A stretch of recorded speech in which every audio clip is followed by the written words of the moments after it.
Uh, there are two issues in post-uveitic cataract.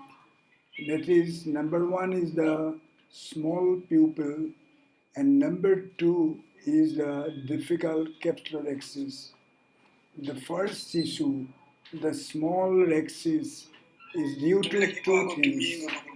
Number one is the posterior synechia, and number two is the occlusive pupillary, that is formation of a membrane in the pupillary region.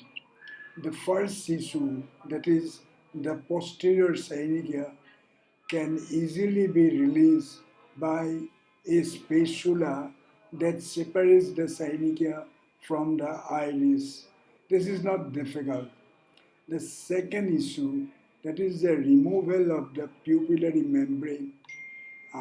You have to take this mini capsular axis forceps, and with the help of this forceps, the membrane is gently pulled out carefully from the pupillary margin, and when it comes out, you will be surprised that pupil is reasonably dilated to get this cataract surgery done. Here I am doing the removal of the pupillary membrane, and I'm trying to stress the pupil inferiorly by the spatula and superiorly by the iris forceps. And after doing that, I will get hold of the pupillary membrane. Here I am getting hold of the pupillary membrane and slowly pulling it out.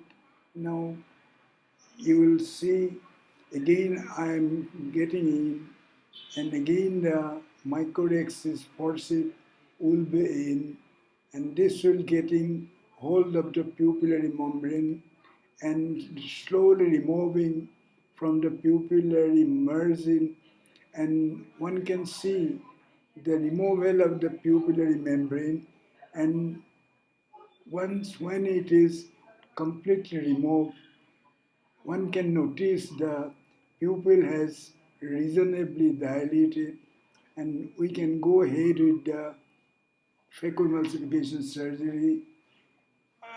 This is, we'll put trypan blue and stain the anterior capsule. Once it's stained, the capsular axis can be initiated first with the cystiotom needle, then with the capsular axis forceps. Here is the needle trying to puncture the anterior capsular front, and we're trying to do it. Now we'll do it on the other side, and this is what we are trying to do, the capsular axis. Now we are reforming the entering with the microaxis forceps, getting hold of the capsular margin, and smoothly and slowly trying to complete the capsular axis. The pupil is still small, but with experience, one can easily complete the capsular axis. Here I'm trying to do it. It looks difficult, but there are many situations where you have to do the capsular axis beyond the pupillary margin, and it works very well, as in this case the capsular axis is about to be completed. We can see that, and we are again enter with the, now I am changing hand because the capsular axis margin is on the other side, And this ambidextrous, being ambidextrous is very important quality for a phacosurgeon. So with the left hand, I have completed the rhexis.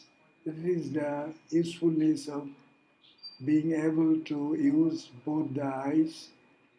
You can notice that I have not made the main incision as in post-tibiotic cataract.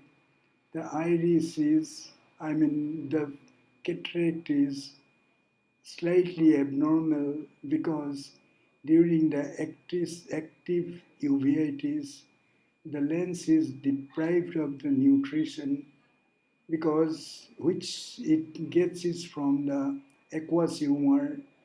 The aqueous humor is disease, is full of cells and colloidal aqueous, and this makes the lens deprived of the nutrition.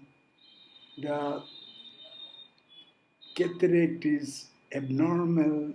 It is not the hard cataract. We may notice here the cataract is not soft as well as not hard. The cataract configuration is different.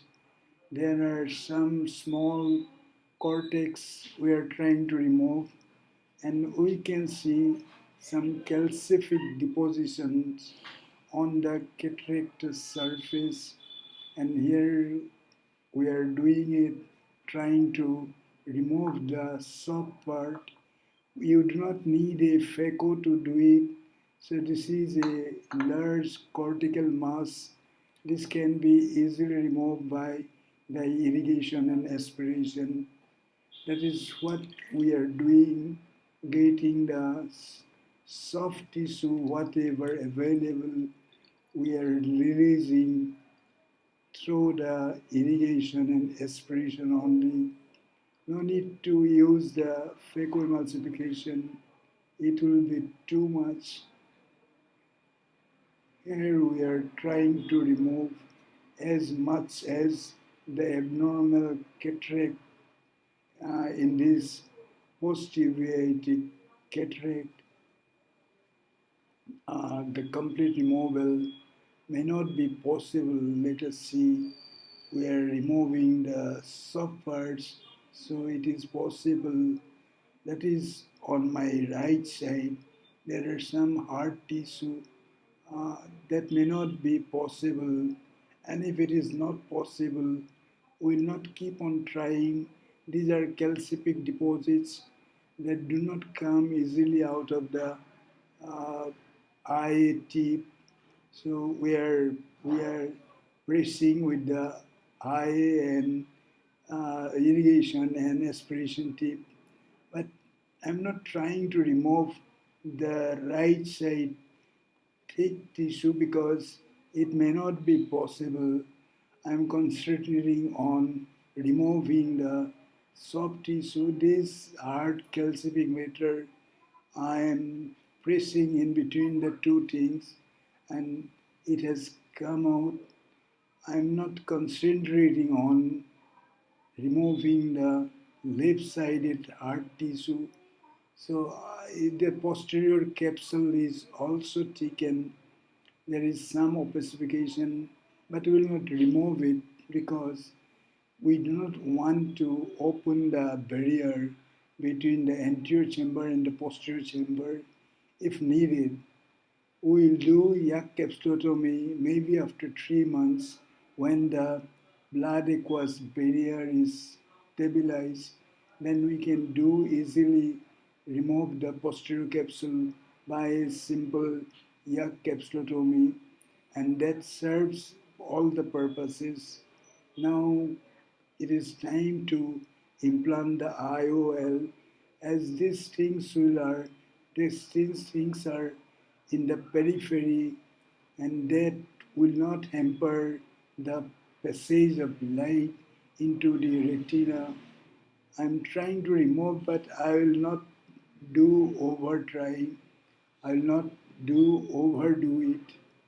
And I believe after some time I will give up trying these things and I will do lens implantation. Again, some calcific hard material is there. Again, I am pressing both the irrigation instruments. Yes, now I have given up removing these unnecessary things.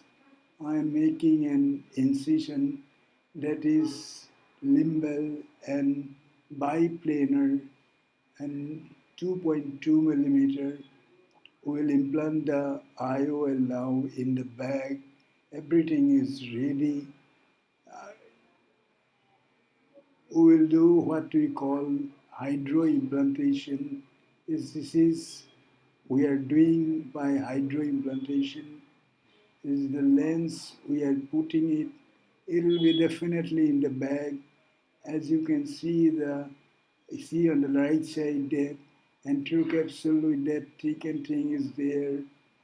And with this small, we are at the end of this procedure. I thank you for